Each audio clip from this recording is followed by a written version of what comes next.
16 heures passées de 38 minutes. Merci de votre fidélité. Tous les jours, vous le savez, nous nous retrouvons quand il est 16 heures passées de 30 minutes en temps universel. Et cela jusqu'à 18 heures pour décrypter ce qui fait la une de l'actualité de la Guinée. Nous recevons également des acteurs qui animent cette vie politique de notre pays. Vous êtes les bienvenus dans Talk Politique de ce mardi 4 janvier 2022. Et avec moi dans ce studio, Mariam Nabé. Bonsoir Nabé. Bonsoir Tchangali, bonsoir à tous. Ibrahima Soli Lenkonsouma, bonsoir. Bonsoir Dami, bonsoir à toutes et à tous. Une nouveauté dans cette émission, on a le spécialiste sport de la maison, Béné Barry, puisqu'on va parler sport en début de cette émission. Bonsoir Béné, bienvenue. Bonsoir Dami et bonsoir à tous. Alors qu'est-ce que ça fait d'être dans une émission politique, toi qui as l'habitude d'animer des émissions sportives? Eh bien ça n'arrive pas tous les jours, mais c'est un réel plaisir d'être dans Talk Politique. Voilà. Lincoln, il faudra faire doucement avec lui. Ah ouais. Merci en tout cas de votre fidélité. Restez avec nous, l'émission démarre tout de suite. Je vous le disais, on parle sport dans cette émission. La préparation à la CAN commence très mal pour le Sili national de Guinée, sans Naby Keïta, mais avec des cadres comme Amadou Diawara, Ibrahima Sori, Conté et Isiaga Silla. Le Sili a été corrigé par les guêpes du Rwanda 3-0. Le sélectionneur Kaba Diawara a encore du pain sur la planche à quelques jours de la Coupe d'Afrique des Nations que risque le Sili s'il n'améliore pas ses performances avant et pendant la compétition. On en parle tout de suite avec un des sportifs. Il s'agit bien évidemment de Béné Barry qui est avec nous dans cette émission et avec les autres talkers du jour, Mariam Nabé et Ibrahima Soli, Lenkonsouma et puis désormais plus d'accès au ministère et autres lieux publics sans passe vaccinal. Les autorités prennent des mesures pour freiner la propagation du Covid-19 en Guinée. Vous le savez, la Guinée, comme beaucoup d'autres pays, fait face au variant Omicron très contagieux.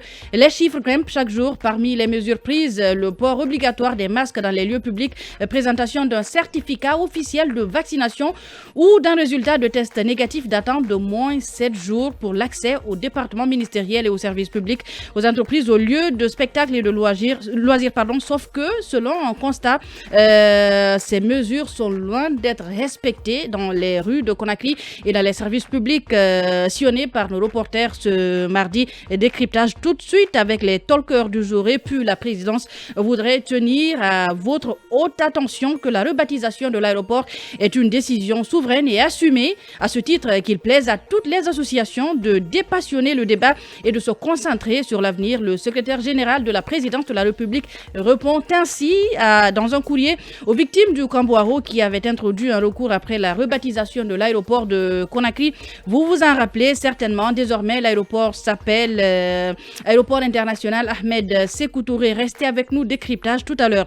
Et le CNRD a dérogé à une coutume pourtant très appréciée de beaucoup de citoyens.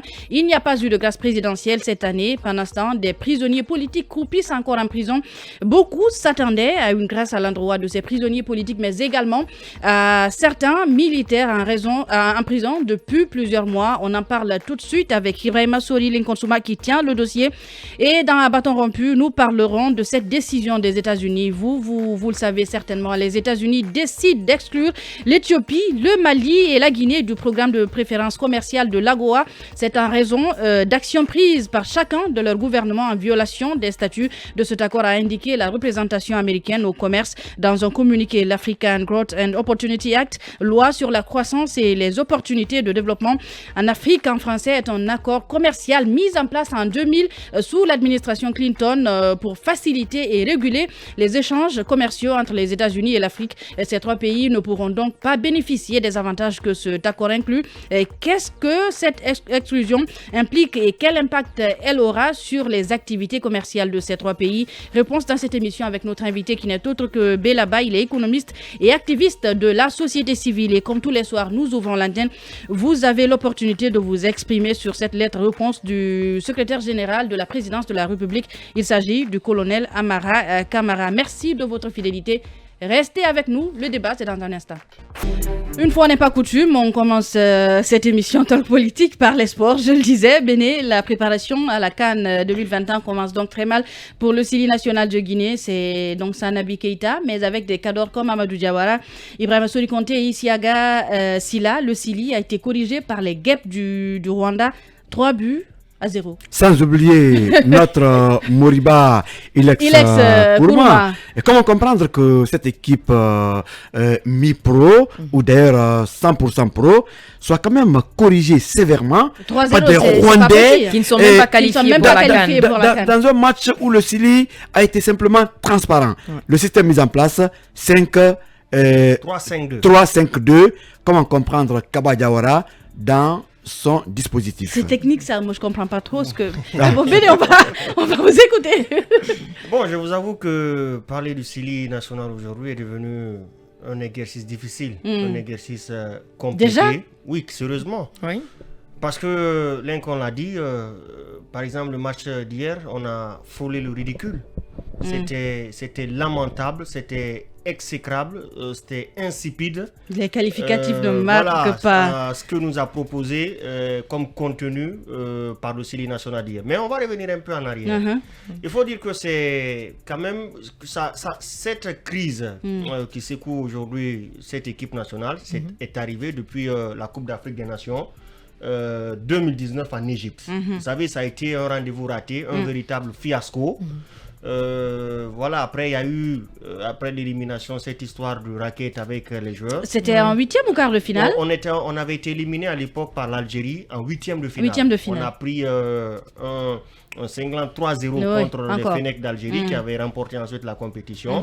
Donc les lendemains qui ont suivi, on a mis en place un nouveau staff technique, un nouvel entraîneur à la personne de Didier Six. L'objectif c'était de rehausser le niveau de l'équipe nationale guinéenne. Mais malheureusement, les résultats n'ont pas suivi et le contenu n'a pas suivi. Beaucoup d'observateurs sont montés au créneau pour dénoncer cela, pour dire écoutez, vous nous avez envoyé un nouvel entraîneur, mais malheureusement en termes de contenu, ça n'a pas marché. C'était insipide. Voilà que nous avons fait des éliminatoires pour la Coupe d'Afrique des Nations, il faut le dire, des éliminatoires poussifs. Très poussifs, c'est... certes, on est sorti avec le Mali de la poule, mais en termes de contenu, c'était insipide. Parce que nous étions dans une poule quand même où on pouvait s'en sortir.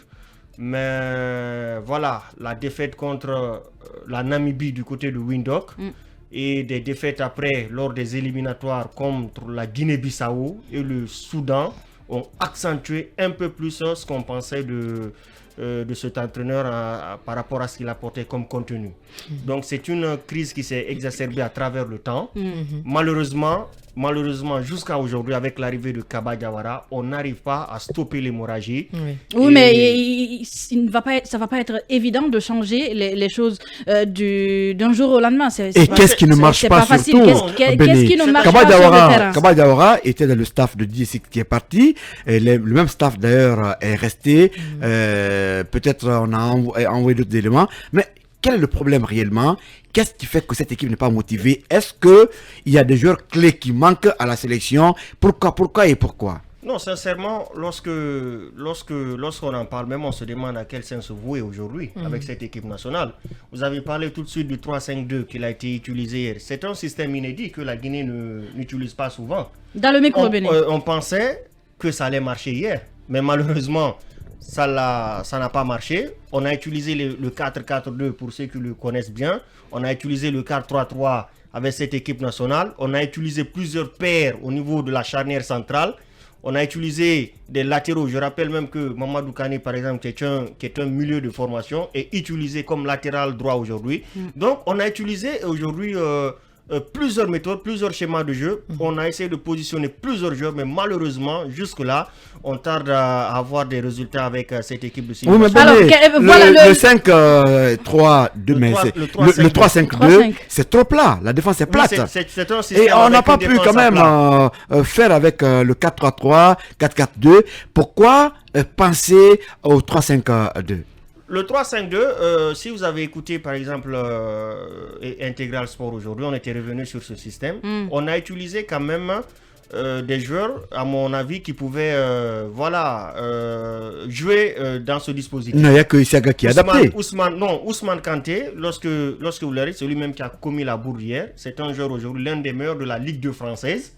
Et vous avez Songo, Ibrahima Sori Conte Songo, voilà, qui évolue, qui n'est pas tellement régulier avec son club. Mais on se disait quand même, Mohamed Ali qui joue avec les Young Boys de Ben, on se disait quand même que ça pouvait marcher. Mais pourquoi par exemple ces malheureusement, c'est un système, vous l'avez dit, voilà, qui demande assez d'efforts, notamment au niveau des pistons, Kané et Isiaga Silla. Malheureusement, ça n'a pas marché. Pourquoi ils n'ont pas pu le faire alors? Si ça demandait assez d'efforts, ils n'ont pas fourni assez d'efforts. En termes de, il faut être, on va pas se cacher derrière les mots. Aujourd'hui, on n'a pas les latéraux, les pistons aujourd'hui qu'il faut pour évoluer avec ce schéma de jeu. C'est compliqué. Isiaga, par exemple, c'est un latéral gauche qui s'est fossilisé, on va le dire, qui s'est sédentarisé à ce poste. Aujourd'hui, ça fait des années qu'on a du mal à trouver un remplaçant à ce joueur. C'est aussi ça le Sili national aujourd'hui. Pourquoi? Parce qu'on ne donne pas beaucoup d'argent ou qu'est-ce il y a de ces profils aujourd'hui qui manquent dans l'équipe nationale de Guinée. Que ce soit les milieux, les joueurs de côté, les ailiers comme on les appelle. C'est quelque chose qui manque beaucoup aujourd'hui comparativement aux années précédentes. On avait des gens qui percutaient beaucoup sur les côtés. Fodé Mansari, voilà, Yatara qui évoluait à l'époque à Trabzonspor. C'était une belle équipe. C'est des profils qui manquent aujourd'hui. Mais aussi, encore une fois, au niveau des latéraux, nous n'avons pas les latéraux aujourd'hui, comme on le dit dans le football moderne. Des latéraux aujourd'hui qui sont des véritables attaquants capables d'apporter un plus au niveau offensif. Malheureusement, il n'y en a pas aujourd'hui au sein de cette formation. Et c'est dommage. En parlant de ces latéraux, est-ce qu'il y a lieu de recruter ou de travailler sur certains éléments déjà qui sont sur place qu'on a?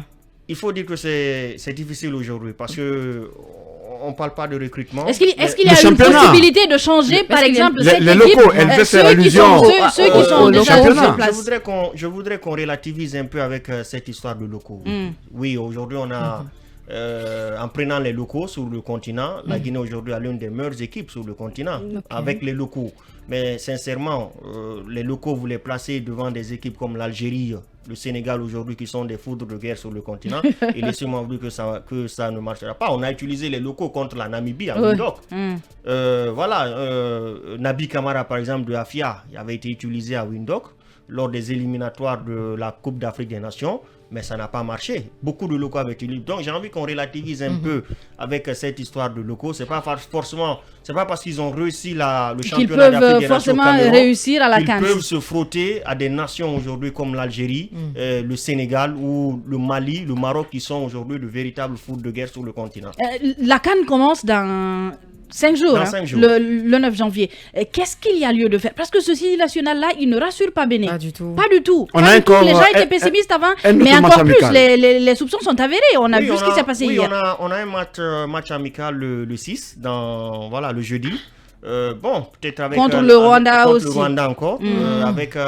l'arrivée de Nabi, il faut le dire, qui a rejoint le groupe hier, qui est le capitaine de cette formation. À un certain moment, c'est lui qui imprime le tempo. Oui, mais voilà, est-ce que Nabi à lui seul, il peut changer les choses? Non, c'est d'essayer, c'est de tout essayer. C'est de tout essayer pour voir quelle équation peut marcher avec cette sélection. C'est tout ce qui nous reste à faire aujourd'hui. Et finalement, c'est Moriba qui sort la tête de l'eau. Et malheureusement, on n'a pas assez de temps, mais il ne nous reste que ça à faire. Essayer jusqu'à avoir la bonne formule. Oui, un mot sur la prestation de Moriba Kourma, qui était le seul d'ailleurs à apporter l'oxygène à l'équipe. Voilà, c'est pour cela, hier, moi, j'ai pas compris le changement de Kaba Diawara qui l'a remplacé, parce qu'en première période, c'était... Peut-être que lui-même, il ne se retrouve pas. C'était de loin le meilleur Guinéen sur la pelouse. Moriba qui évolue aujourd'hui au Red Bull Leipzig, mais vraiment avec ce qu'il a montré hier, on sent quand même que voilà, c'est sur des joueurs comme ça qu'on peut compter à l'avenir. Moriba, Morlaï Silla, lorsqu'il est entré aussi, qui a montré de belles choses. Agibou Kamara aussi à son tour. Des jeunes joueurs. Et on va observer Nabi lors du prochain match, voir de quoi il va être capable. Oui, c'est voir dans quel schéma de jeu l'entraîneur va l'utiliser. C'est surtout ça. Et s'il va reconduire son 3-5-2 ou nous remettre avec le 4-3-3, un système que la Guinée prône, parce que voilà, c'est une équipe, la Guinée est réputée être une équipe joueuse. Voilà, donc c'est des systèmes comme le 4-3-3 qui sont appropriés. Mais on va voir ce que ça va donner, ce que Kaba Diawara va nous proposer. Mais encore une fois, il ne nous reste plus qu'à essayer des choses. pour essayer et prier. Voilà. Et finalement, pour une compétition comme la Coupe d'Afrique des Nations, essayer, ça ne fonctionne pas, Béné. Ça ne paye pas. C'est une grande compétition, c'est pas des matchs amicaux. C'est de continuer à essayer et essayer encore de parler à ces joueurs sincères. Et pourtant, j'apprends que un Karamoko, un voyant sénégalais.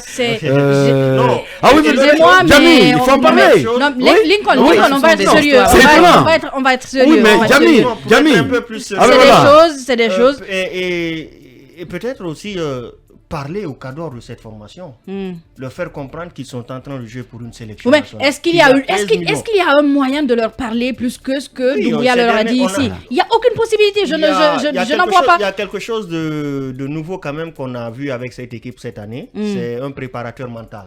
Quelque chose qui n'existait pas avant. Apparemment, ça n'a pas trop fonctionné pour cette première sortie, en tout cas. Donc c'est de les préparer, parler à ces jeunes, surtout les cadres de cette formation, vraiment pour qu'ils se remettent en cause, qu'ils mettent leur côté diva de côté. En fait, on ne peut pas être star sur un terrain et ne rien faire. Et ne pas faire de rendement. Lorsque vous prenez individuellement cette équipe, et je peux vous dire qu'on n'a rien envie à certaines grandes nations. C'est pas tout le monde qui a Bayo, qui est un sacré buteur en France. Mais s'il n'y a pas de résultat, ça ne sert absolument à rien. Non, mais c'est justement, c'est de parler. Les individualités ne servent à rien. L'individualité, ça ne sert à rien sur un terrain de foot. C'est de trouver les mots qu'il faut pour impliquer tout le monde dans cette mission qui nous attend dans quelques jours. Alors, un mot sur Didier Six. On avait appris qu'il allait engager une procédure judiciaire. Où est-ce qu'on en est aujourd'hui? Bon, à date, c'était réglé à l'amiable.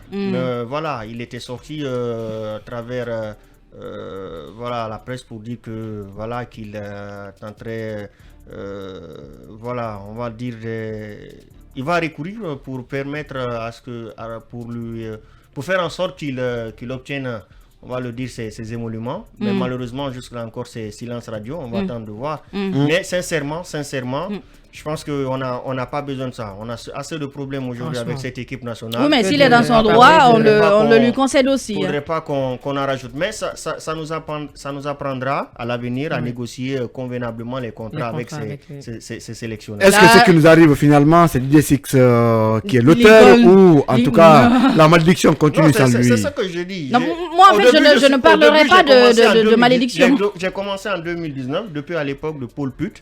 C'est des résultats exécrables. Laissez-moi vous dire que les 5 derniers matchs, c'est 13 buts encaissés pour 5 buts marqués. Voilà, ça fait 7 matchs aujourd'hui d'affilée que le Syrie national ne gagne pas.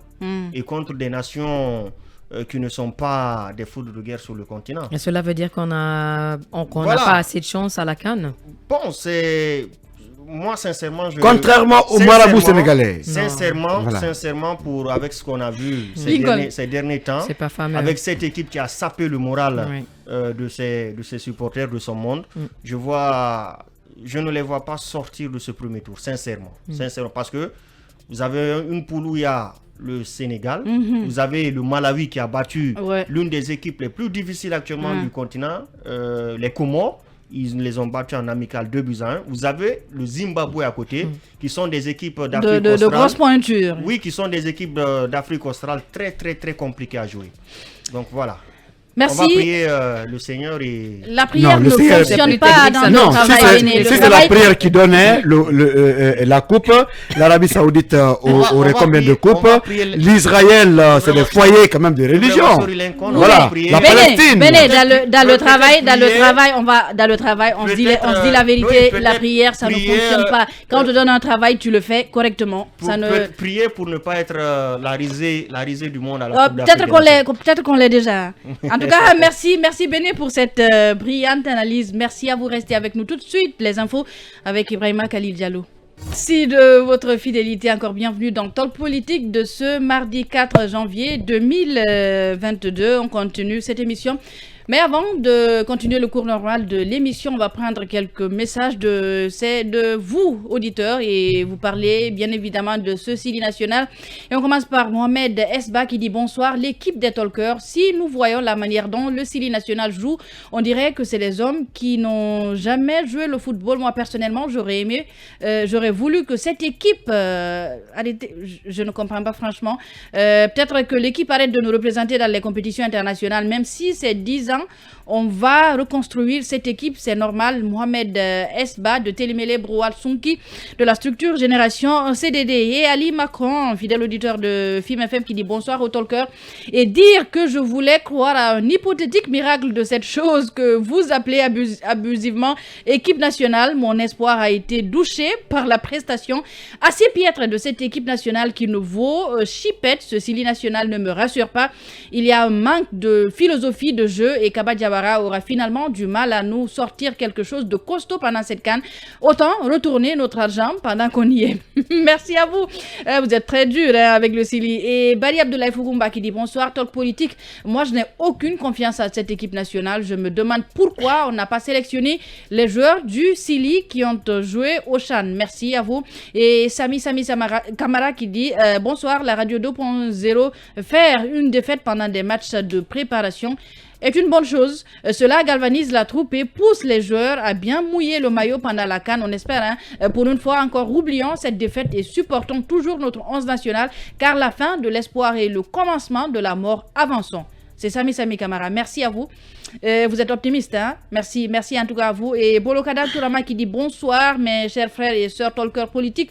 Je suis très déçu de cette équipe du Sili national. Elle doit être corrigée dans un cas militaire concernant la Covid-19. Il faut passer à la vitesse supérieure en mettant des mesures draconiennes contre les récalcitrants qui refusent catégoriquement de respecter les règles sanitaires édictées par les autorités sanitaires. Bonne heureuse année à vous et personnellement à mon frère Lincoln Souma. Merci à vous, Bolokada Tourama, l'enfant chéri de Dingirai, communicant du RPG Arc-en-Ciel Volcom.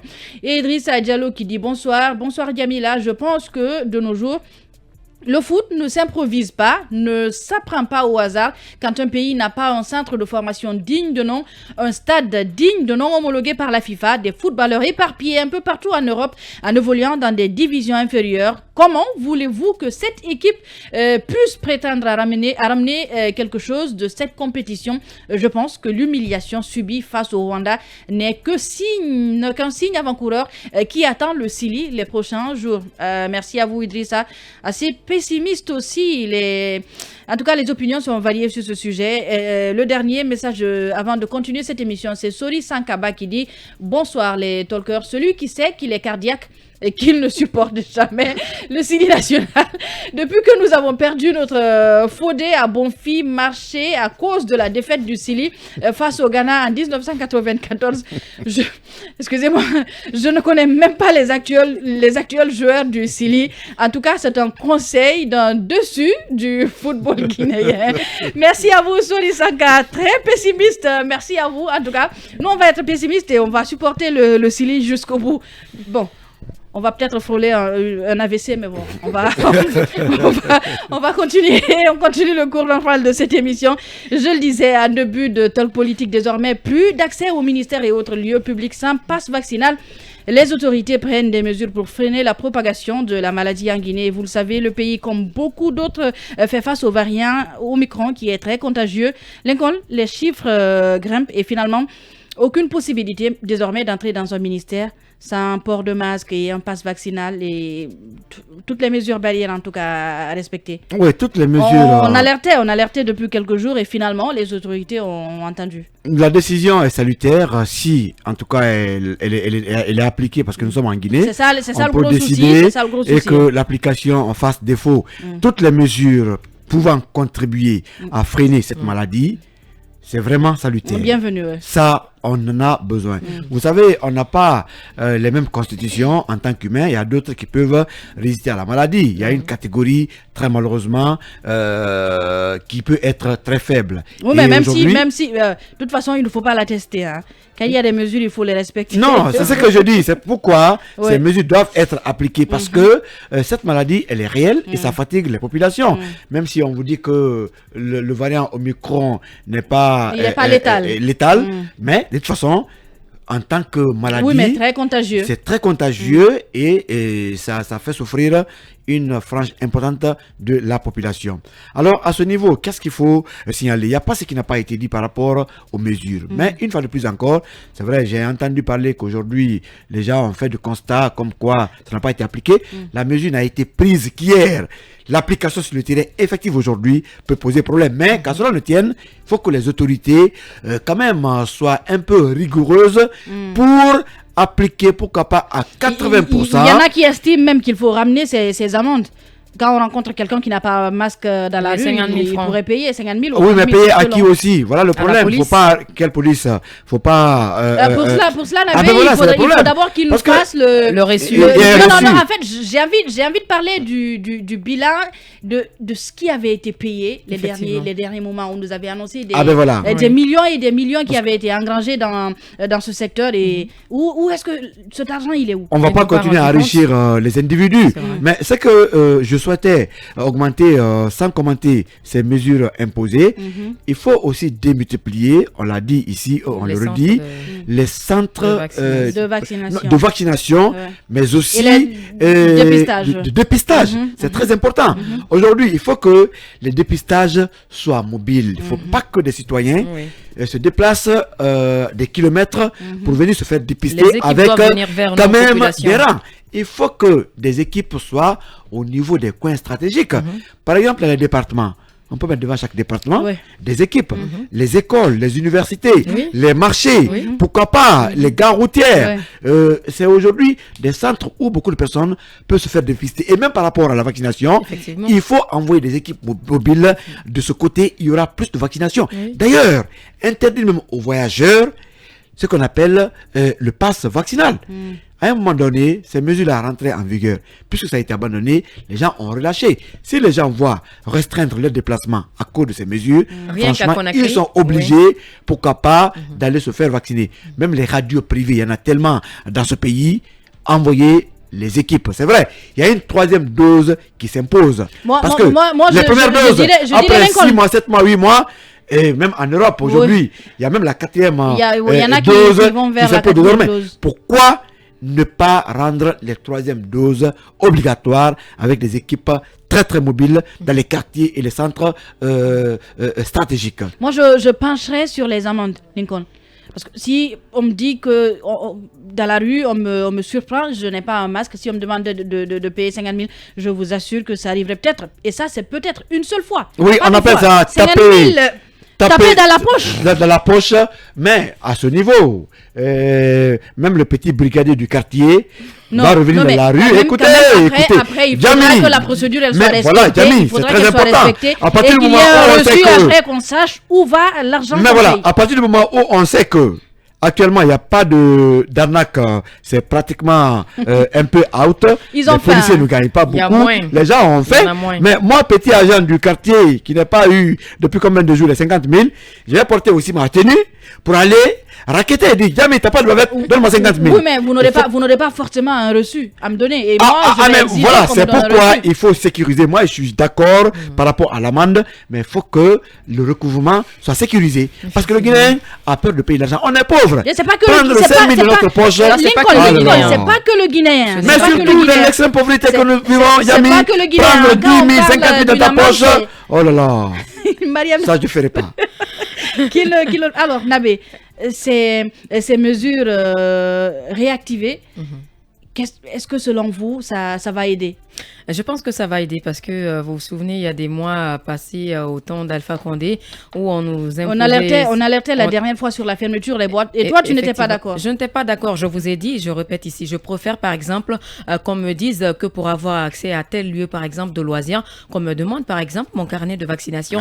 Et déjà, dans certaines boîtes de nuit à Conakry ici, ça m'est arrivé. Vous avez des policiers qui viennent en civil, qui vous demandent est-ce que madame vous êtes vaccinée? Si vous répondez par oui, parce qu'on a compris quelque part aussi que les carnets carnet de vaccination Il y a de faux passes. Il y a de faux passes. se trafiquent. Oui, Donc, vaccine. on vous demande votre numéro de téléphone. Dès que vous leur donnez votre numéro de téléphone, ils ont scannent. une application. Oui, ils scannent directement. Ils ont une application à partir de leur portable. Oui, c'est ils ça. vérifient si vous êtes vacciné, ben ça sort correctement. Je pense que ça c'est une bonne, ça c'est un très bon bonne moyen. mesure. Ça, D'ailleurs, c'est une les très bonne- amendes peuvent venir à partir de là. Oui, mais, c'est une bonne ce qu'il mesure. ne faut pas oublier, c'est qu'on peut être vacciné et attraper la maladie et même la reprendre aussi. Oui, mais si tout le monde est vacciné, là- et quand là, même, je- je crois que... Mais en fait, je vois très mal des gens respecter les gestes barrières dans une boîte de nuit ou dans un lieu de loisirs. Mais- Lincoln, vous le disiez vous-même, il est Non, impossible non, de mais danser. c'est quand même l'un impossible. de l'autre. C'est quand même impossible quand même dans les lieux de loisirs, pardon,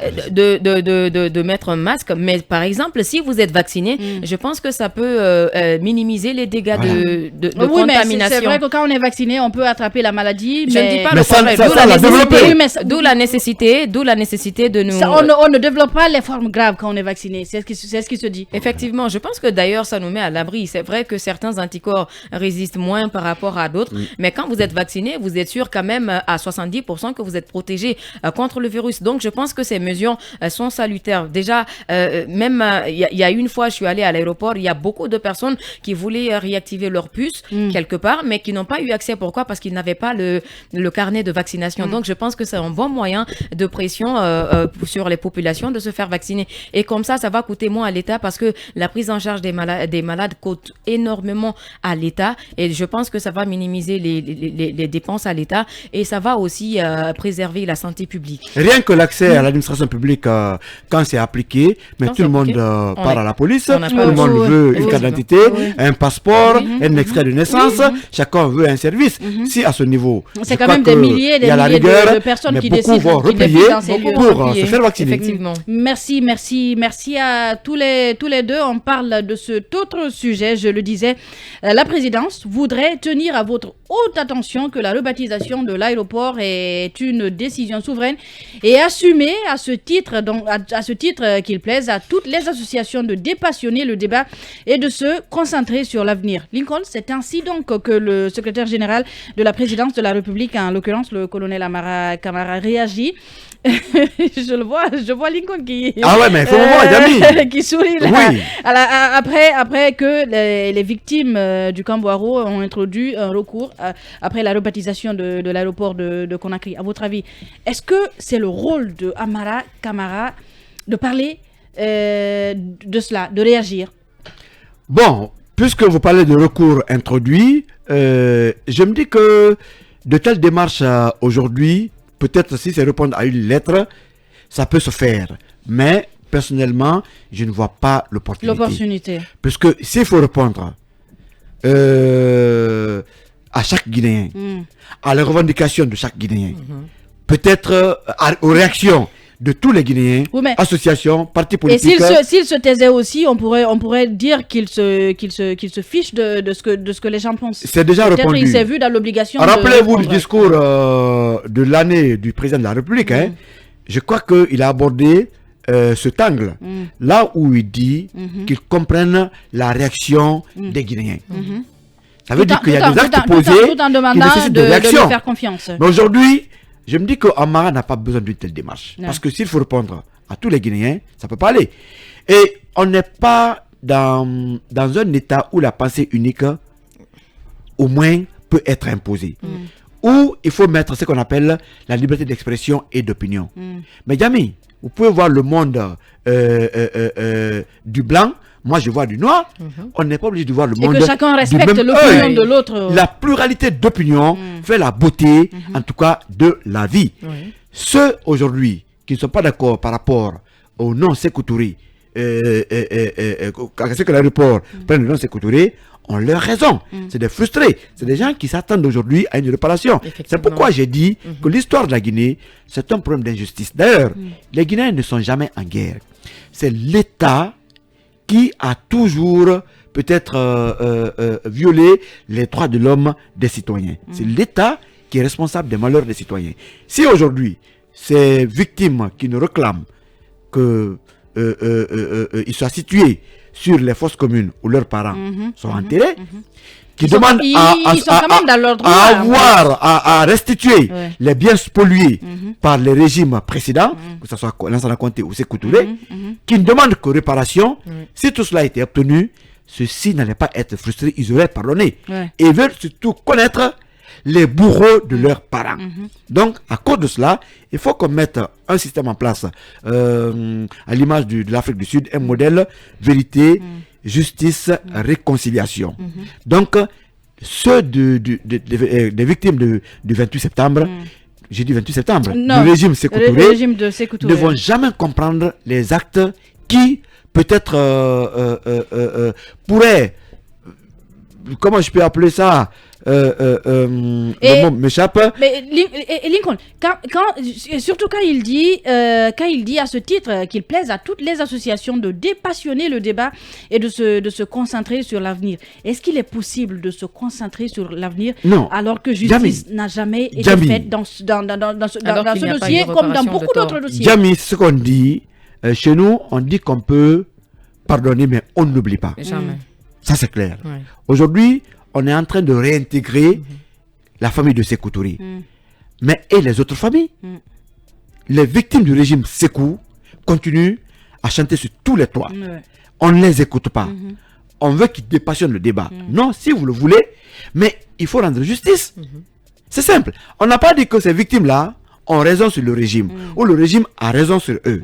Mais puisque il y a encore des témoins de l'histoire qui existent, puisque les faits sont têtus, puisque ils ont été victimes d'une situation qui peut être rétablie par la justice, mais mettez en place une justice. Comme ça, la chose est réglée. Mais on ne décrète pas la paix, on ne décrète pas l'apaisement, on ne décrète pas, en tout cas, tout ce que vous pouvez imaginer aujourd'hui. On va rappeler au colonel Amara que la transition peut aider aujourd'hui à soulager ces victimes. Parce que une transition, c'est pas un régime politique. Aujourd'hui, on n'a ni mouvance, ni opposition au pouvoir. On a juste une Ceux qui sont là sont des simples arbitres qui peuvent aider à la manifestation de la vérité. C'est tout ce que les victimes du régime Sékou Touré, de Lansana Conté, d'Alpha Condé et autres ont besoin. Alors, Mariam Nabé, est-ce que avec cette réaction, on peut dire que Amara, le colonel Amara Kamara a manqué de tact et peut-être même de compassion à l'égard de ses victimes? Je ne dirais pas manque de compassion, mais je dirais plutôt qu'il a manqué de forme dans il a manqué de tact alors. Il a manqué de tact parce que en fait, ce sont les victimes du camp Boiro, ce sont quand même des gens à qui l'on a fait du tort, l'on a causé du tort. Et aujourd'hui, ces personnes, si vous ne pouvez pas les apaiser, ne remuez pas en fait le couteau dans la plaie, comme on le dit dans un langage familier chez nous. Je pense qu'il a manqué de tact dans sa démarche. Et je pense que de l'autre côté aussi, il faut pas... Je pense que en général, les aéroports des pays portent quand même le nom des premiers présidents. Des premiers présidents, des pères fondateurs de l'indépendance. Moi, je pense que là, le débat ne se pose pas. Je pense plutôt que... Je ne me mets pas à leur place, mais c'est mon avis à moi. Je pense... J'aurais peut-être compris qu'ils demandent, par exemple, qu'on se penche sur leur cas, qu'on fasse réparation des torts, mais de là à dire non, et on ne veut pas que nous, associations, nous, une frange de la population, ne voulions pas que notre aéroport porte le nom de notre père fondateur. Là, je ne suis pas d'accord. Oui, mais tout le monde ne le considère pas effectivement, c'est mon avis. Forcément, comme ça, oui. Oui. C'est leur avis à eux aussi. Ils réclament justice depuis des dizaines d'années. Et apprendre que quelqu'un, entre guillemets, qui est accusé d'avoir tué un de tes parents, ou en tout cas plusieurs, et qu'un édifice aussi important qu'un aéroport porte le nom de cette personne-là, ça fait mal quand même. Moi, j'imagine Fodé Bokar Mariga ou un Tunkara être dans un avion et qu'on dise qu'on va atterrir à l'aéroport Ahmed Sékou Touré. Non, mais c'est pas la fin du monde. Oui, mais c'est pas la fin du monde, mais il y a tout. Mais le palais et l'aéroport, c'est deux choses carrément différentes. Le palais, on n'y va pas très souvent. Yami, tout le monde n'a pas accès au. Oui, je rejoins un peu Nabi. Il faut c'est vrai. Le débat, franchement. Il y a des pros Sékou. Les autres, on les comprend. Donc, c'est un problème d'opinion. En rassurant ces victimes, on aurait dû dire, comme le président a dit, on vous a compris. Comprenez-nous. dans notre acte, mais on vous promet la justice. Et comme Même l'a pas fait d'ailleurs le colonel Oui, Mamadi. mais je peut-être qu'ils auraient pu s'en tenir à ça, il n'y avait aucune nécessité peut-être de revenir faire sur cette ça, sortie là. franchement. Oui, peut-être que le colonel Amara a jugé nécessaire de répondre faussement au courrier, mais ce courrier a été tacitement répondu depuis le discours adresse à la nation du président. Une fois de plus encore, les Guinéens ont besoin Je d'assurance. pense vraiment qu'il Faut les aurait dû rassurer s'en tenir à ça. et dire que les édifices de ce pays, c'est qu'on n'a pas fait que du mal, c'est vrai. Oui, mais Il y a des édifices qui ne portent pas son nom. En tant que premier président, il le mérite. Mais on vous promet Réparation. justice. Et si ce que vous demandez est avéré, il y aura réparation. C'est ça. Mais ça apaise les cœurs. Ça c'est clair parce que tout le monde n'est pas aussi anti-Sékou. Il y a des anti, il y a des pros. Non, mais Sékou. C'est un peu cela. forcément, tout le Donc monde ne peut pas être pour. c'est un débat qui divise l'opinion. Et en parlant d'une telle actualité, il faut être très méfiant et rester au juste milieu. Oui, mais là, on voit bien, c'est le colonel Amara qui répond à ces victimes du Camboro. Et s'il était en mission déguisé du colonel Doumbouya? Oui, mais la réponse n'est pas appropriée. Moi, à sa place, j'aurais dû dire, puisqu'il tient à répondre à ses victimes, nous comprenons votre Il tient colère. ou il tient? On ne sait pas qui est derrière tout ça. Non, pour le moment... C'est lui qui a vu, mais derrière, on ne sait pas. qui a Non, signé, pour le hein. moment, c'est lui qui a signé. C'est lui qui a signé. Je ne sais pas qui a cacheté, je n'ai pas Mais vu le c'est- cachet, mais c'est lui qui a signé. Donc, moi, à sa place, répondre à la lettre, c'est administratif. Mais il aurait dû dire comme le président, nous comprenons votre cri de colère. Sans pour Colère autant du moins. vexer, sans pour Nous autant vous vexer comprenons. les Au victimes. moment venu, comme on l'a dit, des actes seront posés pour dissocier le vrai du faux. C'est simple. Il aurait dû Mais être dire plus- dépassionner le débat, c'est remuer le couteau dans la dans la plaie plaie de des ces victimes. victimes. Il a Est-ce manqué, qu'ils sont il a manqué passionnés de Il a tact. manqué de Mais c'est tact. pas un débat passionné. Ils revendiquent des choses. Oui. C'est à la justice peut-être de rétablir la vérité. Merci. En tout cas, on espère avoir la réaction de l'association des victimes du Cambouaro qui ont été annoncées ce soir, mais on n'a pas pu l'avoir. On espère pouvoir les avoir demain dans la journée. Restez avec nous. On part pour la pause, on revient pour continuer le cours normal de cette émission. 17h passées de 33 minutes. Merci de votre fidélité à FIM FM et à cette émission. Nous sommes ensemble jusqu'aux portes de 18h. Et nous allons prendre les réactions des auditeurs avant de continuer le cours normal de cette émission. On commence par Lama Bank Diallo qui dit bonsoir les talkers. Ce qui va rendre le rassemblement difficile en Guinée serait l'existence de ces différents mouvements. Les sécoutéristes, les contéistes, les victimes du Cambouaro, les victimes du 28 septembre et les victimes de l'Axe, ou tant d'autres. Faudrait dissoudre ces mouvements par une justice équitable. C'est Lama Bank. Merci à vous. C'était votre opinion. Et Ali Macron qui revient, il dit bon, Djadja Jamila, la réponse du tout puissant colonel Amara Camara est cinglante. Elle cloue carrément le bec des associations des victimes du Cambouaro. J'ai le sentiment que la réponse du colonel manque un peu d'élégance. Il aurait dû adoucir ses propos pour atténuer un tant soit peu la douleur des victimes. Les mots ne sont pas innocents. Merci à vous Ali Macron. Mamadou Diogo Barry qui dit Covid-19 ou pas, suivre les mesures barrières est primordial et cela à tous les niveaux. Merci à vous. Tagol Chouma IPS qui dit bonsoir Yamila, bonsoir à tous les talkers. Je vous souhaite bonne heureuse année 2022. Big up à mon journaliste Ibrahima Sori, Lincoln Souma Diallo. Merci à vous.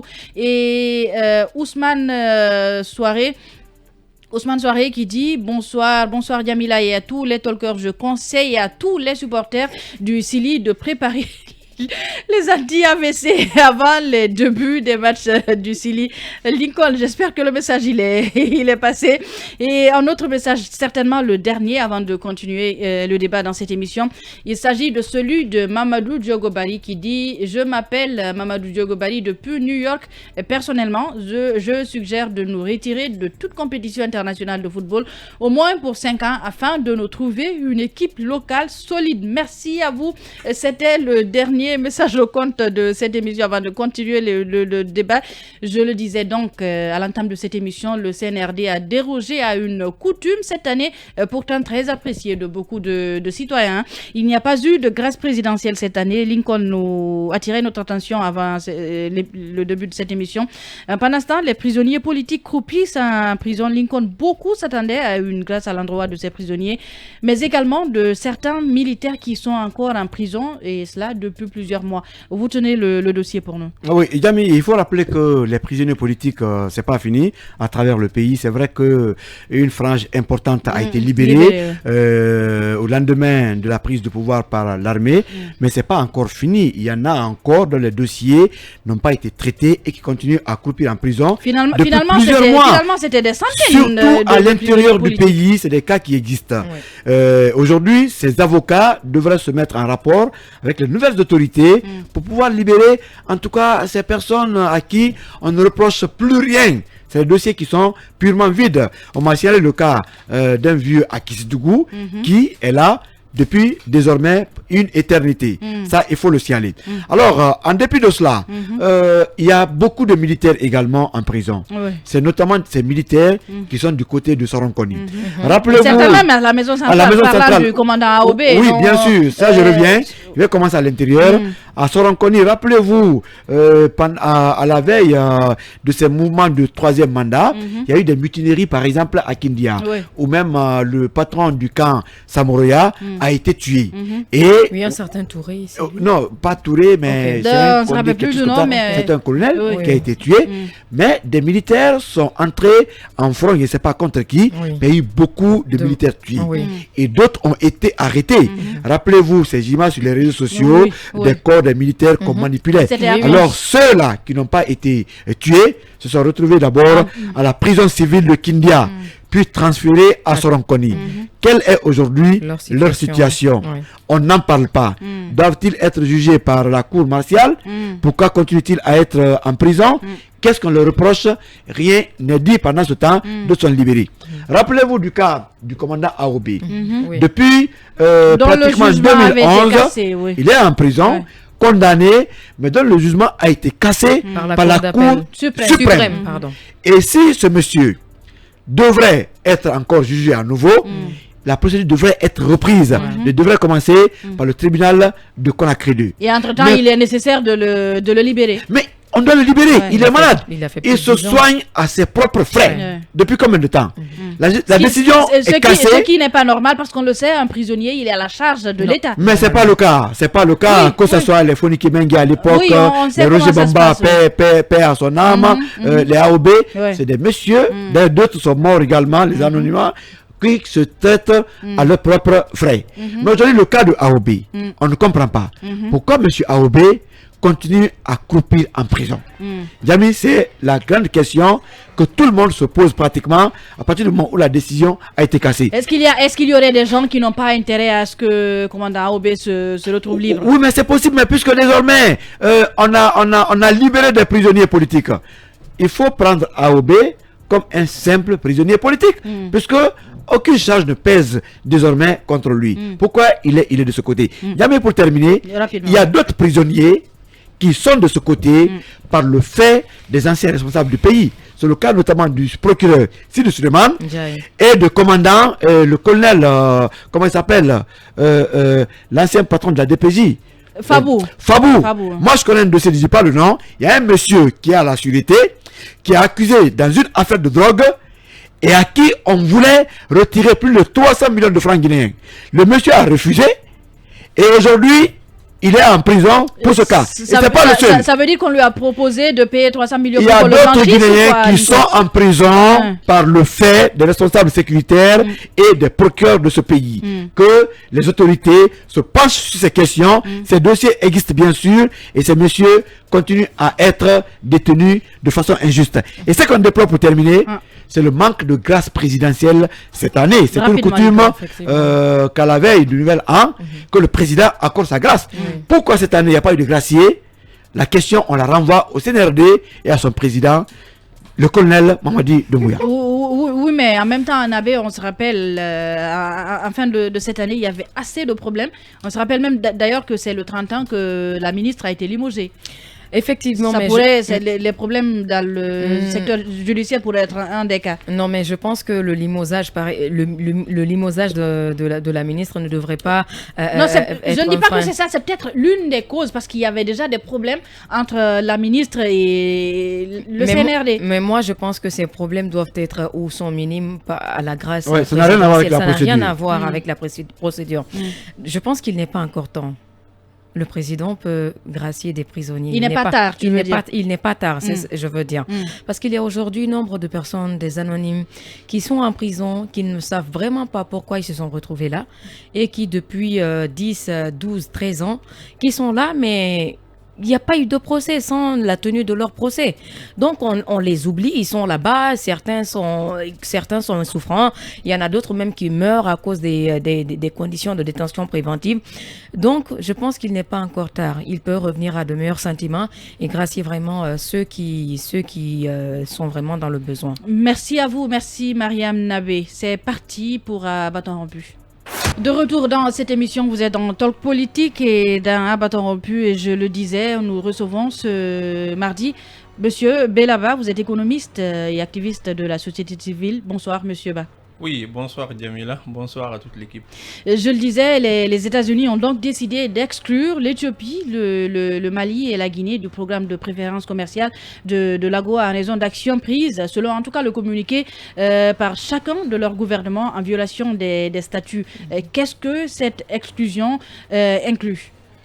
Bon, en fait, l'African Growth and Opportunity Act, qui est une loi sur la croissance et les opportunités, qui a été mis en place en 2000 par le gouvernement Clinton, donne la possibilité aux pays africains d'exporter leurs produits aux États-Unis.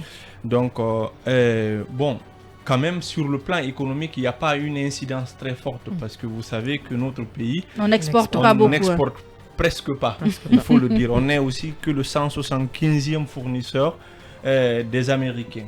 Donc, en quoi ? Bon, quelques produits, l'huile rouge, ainsi de suite. Voilà. Ce sont ces petits produits que nous exportons. Donc, mais en termes de signal, ça envoie un mauvais signal pour la Guinée. Parce que quand tout de suite un fournisseur américain ou un Américain, il entend que la Guinée est exclue de cet accord, il va se dire attention, il y a quelque chose d'anormal qui se passe dans ce pays-là. Donc en fait, cette loi, elle est liée au respect de la démocratie, aussi au respect des droits de l'homme dans ce pays, et surtout à l'alternance aussi démocratique. Donc, c'est qui aujourd'hui la Guinée et le Mali, l'Éthiopie aussi en termes de violation des droits de l'homme ne respectent pas. Donc, il faut aussi rappeler que le secrétaire adjoint était là en Guinée, il avait conditionné l'accompagnement des États-Unis à travers un chronogramme bien établi par le CNRD. Donc, depuis qu'il a quitté la Guinée, c'est bientôt un mois. Fort malheureusement, il n'y a pas eu d'avancée là-dessus. Donc, c'est lié la parole à l'acte. Donc, aujourd'hui, le seul acte fort qui lie la Guinée avec les États-Unis, c'est un peu cet accord commercial où la Guinée, pour le moment, est exclue. Alors, est-ce que vous comprenez la crainte d'autres qui penseraient que certaines nations, certaines organisations pouvaient emboîter le pas aux États-Unis en se faisant également entendre de la même manière? Bon, aujourd'hui, en fait, on n'en a pas besoin, la Guinée. Et il faut que le CNRD facilite un peu la tâche aux organisations internationales pour aider la Guinée. Parce que, comme vous le savez, tout coup de force, donc sur la forme, c'est quelque chose qu'on n'accepte pas. Mais la Guinée était dans une situation très complexe. C'est pour cela qu'on n'entend pas jusqu'à nos jours certaines sanctions sur la Guinée. Donc fort malheureusement, au fur et à mesure que le temps va s'épuiser, ces organisations risquent de revenir et ça risque d'être contraignant pour la Guinée. Donc aujourd'hui, il faudrait que le CNRD travaille sur un chronogramme et à travers une durée sur laquelle ils vont communiquer pour permettre d'asseoir leur bonne foi pour la Guinée et pour éviter à la Guinée des sanctions. Est-ce qu'il y a une possibilité, c'est vrai que là la Guinée est exclue, est-ce qu'il y a une possibilité qu'elle revienne, et si elle peut revenir, qu'est-ce qu'il faut qu'elle fasse? Le retour à l'ordre constitutionnel. En fait, c'est l'une des conditions. C'est l'une des conditions pour être dans ce programme-là. Il faut respecter les droits de l'homme, il faut respecter les travailleurs dans le pays, il faut respecter la liberté de communication, il faut respecter l'alternance démocratique. Voilà un peu les conditions qui sont liées à cet accord commercial. Justement, parlant d'alternance, c'est vrai qu'il y a eu un coup de force le 5 septembre dernier, mais avant cela, beaucoup dénonçaient ce troisième mandat d'Alpha Condé. Pourquoi? Est-ce qu'il y a une cause pour laquelle les États-Unis ont décidé de ne pas exclure la Guinée en ce moment? Voilà. Parce qu'il avait commencé un troisième mandat qui était considéré comme illégal par beaucoup de personnes. N'oubliez pas que c'était Trump qui était le président. Ça veut dire que ça passait sous Trump? Non, en fait, Trump a changé un peu la géostratégie dans le monde. Et fort malheureusement, il n'est pas trop regardant sur ces questions de droits de l'homme, sur ces questions de démocratie. D'ailleurs, moi je me le dis, si Alpha est parvenu à faire le troisième mandat, c'est parce que Trump était président. Donc si c'était un autre président américain qui était là, je reste convaincu que comme actuellement il y aurait assez de sanctions et de pression pour ne pas permettre à ce qu'il y ait ce troisième mandat. Donc mais Trump a changé carrément la carte géopolitique et géostratégique. Il était beaucoup plus sur des questions de business qu'une oui, c'était un businessman. Ouais, clairement. Clairement. Oui, parce que vous vous rappelez du cas de l'Arabie Saoudite où on avait assassiné Jamal Khashoggi, le journaliste. Ouais, le journaliste. Donc, et malheureusement, avec toute la pression médiatique, que ce soit du côté des États-Unis ou du côté de l'Union européenne, Trump a essayé de trouver tant bien que mal des excuses pour dire qu'il n'y avait pas de faits avérés et qui prouvait que c'est Ben Salman qui était le commanditaire. Et en termes clairs, quels étaient les avantages, quelles étaient les facilités que l'AGOA offrait à la Guinée, et au Mali et peut-être à l'Éthiopie aussi, parce que ce sont les trois pays concernés par cette exclusion? C'est les tarifs douaniers. En fait, quand vous exportez, vous ne payez quasiment rien du tout. Donc, ce qui quand même signifiait quelque chose de très important. En fait, cet accord aidait beaucoup plus les producteurs de pétrole, quasiment le Nigeria. Donc c'est ce que nous, on ne produit pas. Ce que nous, on ne produit pas du tout, quasiment. Donc, si on était un pays de production, si on produisait assez, par exemple, en Guinée, la mangue était beaucoup plus visée en termes d'exportation. Le Mali, le coton, c'est des produits phares qui pouvaient vraiment booster l'économie. Donc, c'est un peu cet avantage qu'on donne à ces exportateurs d'exporter sans supporter des frais de douane. Donc, comme pour dire que le ciel ne tombe pas sur la tête de la Guinée. Pas du tout, absolument pas. En termes commerciaux, pratiquement, c'est négligeable. Ça veut dire que si la junte arrivait aujourd'hui à organiser des élections de façon très rapide, on va tabler sur peut-être 1 an et demi, 2 ans. Et quelle serait... Oui, mais là, c'est une supposition qu'on est en train de faire. Et quelles seraient les négociations? Comment les choses se passeraient? Est-ce qu'il faut après que tous les 3 pays soient réintégrés en même temps, ou il y a une possibilité que ce soit fait par État? Par exemple, la Guinée d'abord, après le Mali, ça dépendra de... Ça dépend de chaque État, des avancées de chaque État. Je crois que quand même pour le Mali, on est parti pour une crise, parce que... on ne peut rien prédire. Hein. Et il parle de 5 ans. Et voilà. Oui, mais là, ici, il y en a qui parlent de terminer le mandat que Alpha Condé avait commencé. Non, c'est pas officiel, Jamil. Oui, mais c'est des suppositions. Le Mali, encore rien n'est officiel. Le Mali, c'est officiel. C'est pas officiel. Pour la Guinée, c'est pas officiel. La Guinée, ça vient. C'est des bruits de couloir. C'est une transition qu'on vient de commencer il y a à peine 4 mois. Jamil, ça glisse. Non, ça ne glisse pas. Non, ça glisse. Il faut que ce soit clair. On ne sait jamais si le décret de Jamil n'est pas sur la table. Non, je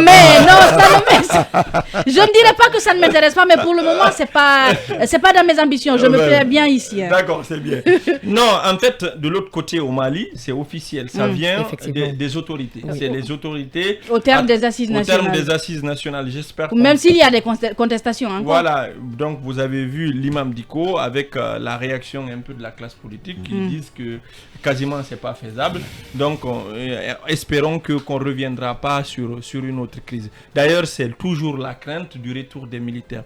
Je pense que le colonel Doumbouya est très éclairé. Je crois et j'ose croire qu'il va permettre à la Guinée d'avoir une transition pacifique. Moi, je suis de ceux-là qui pensent à une transition qui n'est pas trop courte, mais aussi qui n'est pas trop longue. Combien de temps, par exemple? À mon avis, 3 ans, c'est faisable à travers un chronogramme bien établi. Les politiques vont... Vous savez, moi, je sais pas, la Guinée, on marche par la tête. Oui. Hier, c'était les promoteurs du 3e mandat et ceux qui sont contre le 3e mandat, c'est tout. J'ai vu tous ces bandits réunis. Je dis voilà, et tout leur combat peut-être c'est de revenir au pouvoir. Après, pour faire quoi? Donc si aujourd'hui on peut avoir la base d'un état de droit, on peut avoir un code des collectivités locales, on peut avoir des communes, on peut avoir des maires sérieux, un fichier électoral. Oui, il y a beaucoup de choses à faire. On peut avoir une bonne gouvernance établie. Moi, je pense que à partir de là, on peut aller sur des élections pour la démocratie.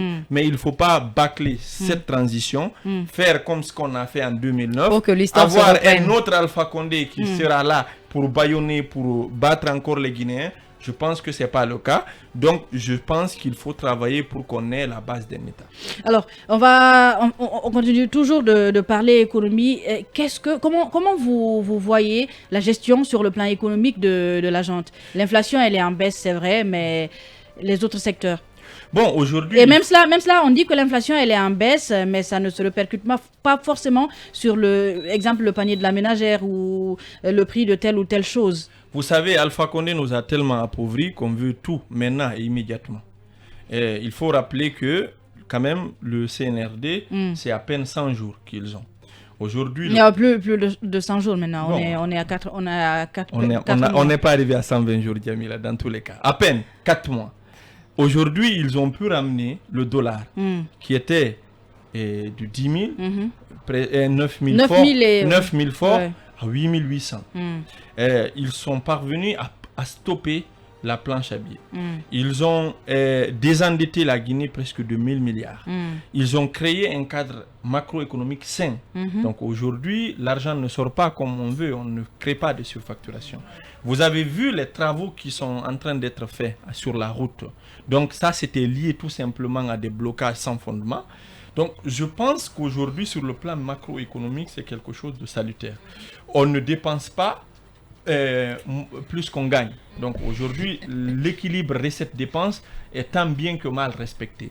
Donc ça, c'est quelque chose de salutaire dont on a besoin et qui doit continuer. Et je pense très bien que dans les 3 prochains mois, si ce cadre macroéconomique est maintenu, on va forcément voir la répercussion sur les prix. En fait, pourquoi on ne constate pas directement la répercussion sur les prix? Il faut comprendre. D'abord, on était sur une bulle. Les déficits de 3 000 milliards qui avaient été créés lors de ce fameux coup d'État, c'était la planche à billets. On a financé le déficit par la planche à billets. C'est ce que le gouvernement Biavogi, le CNRD, a stoppé aujourd'hui. On est en train de dégonfler une bulle. Autre chose, c'est qu'il y avait on a fait signer ici des contrats de performance où on a augmenté de façon exponentielle les coûts de la douane. Oui, on travaille avec les fameux contrats les fameux contrats de performance. Donc ça, c'est quelque chose qui avait asphyxié notre économie. Donc aujourd'hui, il y avait certains opérateurs aussi qui avaient le monopole de certains produits. Oui. On dit que c'est telle personne, c'est toi seul qui envoie l'huile d'arachide. Toi seul qui envoie la mayonnaise. C'est toi seul qui envoie le sucre. C'est incompréhensible. On ne peut pas monopoliser un produit. On peut monopoliser une marque. On peut monopoliser un slogan. Mais on ne peut pas monopoliser un produit en tant que tel. Ça fait de telle sorte que ces gens étaient trop forts pour imposer les prix aux Guinéens. Oui. Donc aujourd'hui, le ministre du Commerce... Il tenait en quelque sorte même l'État. Bien sûr, il tenait l'État. C'est ça la réalité. Ils tenaient l'État, ils imposaient les choses à travers assez de corruption. Donc aujourd'hui... ce sur quoi le ministre de l'Industrie est en train de travailler et qu'il faut saluer et accompagner, c'est pour permettre à ce que tous les acteurs qui ont la surface financière puissent importer les produits. Donc si là où on se fournit, on est tous au même niveau et qu'on achète presque au même prix, si toi tu baisses pas, l'autre va baisser et forcément tu seras obligé de t'aligner. Effectivement. Alors vous parlez tout de suite de désendettement, je ne sais plus à combien de... À hauteur de 1000 milliards. Comment ça s'est fait en si peu de temps? Bon, c'est juste... 1000 milliards, c'est quand même beaucoup. Hein. Oui, c'est juste au niveau du côté dépenses. Comment ça fonctionne? En fait, vous savez, quand il y a une loi, il y a des dépenses qui doivent se passer. Du 5 septembre jusqu'à date, quasiment, à tous les niveaux, le volet dépenses était quasiment bloqué. Donc en fait, c'est pas forcément de l'argent qui a été payé, mais c'est une sorte de maîtrise des dépenses qui a permis à ce désendettement. Donc, mais surtout aujourd'hui, ce qui est salutaire, c'est le fait qu'on a stoppé la planche à billets. Ça, c'est quelque chose de très important. Parce que si vous vous rappelez, quand on était au niveau du gouvernement Condé, là, en 2013, le dollar était à 7 000, l'euro était à 9 000. C'est quand on a fait ce coup KO que le dollar est passé à 9 000 et l'euro est passé presque à 10 000, voire 11 000. Donc, quasiment, c'est ce qui a fait que c'est cette création de monnaie supplémentaire qui a fait qu'on est arrivé dans cette situation aujourd'hui. Donc, le cadre est en train d'être assaini progressivement. C'est salutaire, il faut y aller de l'avant et je pense que ça aura une répercussion sur le plan. Alors aujourd'hui, comment comprendre qu'hier que la loi des finances 2020 a été promulguée sans CNT? Bon, quand même, c'est paradoxal et ça ne devrait pas être le cas. Dans tous les... Pas ordonnance. C'est pas ordonnance.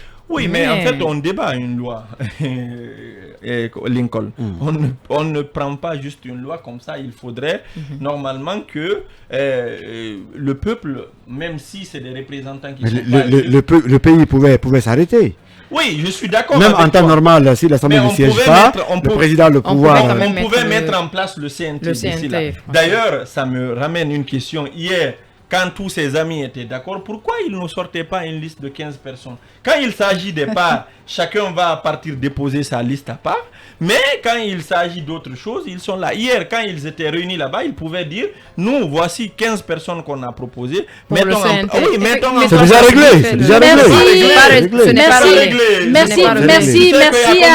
Il y a combien de listes déposées là-bas? Oui, mais le consensus a dégagé une liste. Oui, mais pour le moment, c'est pas réglé parce que le n'a pas été mis en place. En tout cas, merci Bella. Le débat était très intéressant, mais malheureusement, on ne peut pas le continuer. Merci. Il est 17h passé de 58 minutes. Merci. Restez avec nous tout de suite. Film Soir.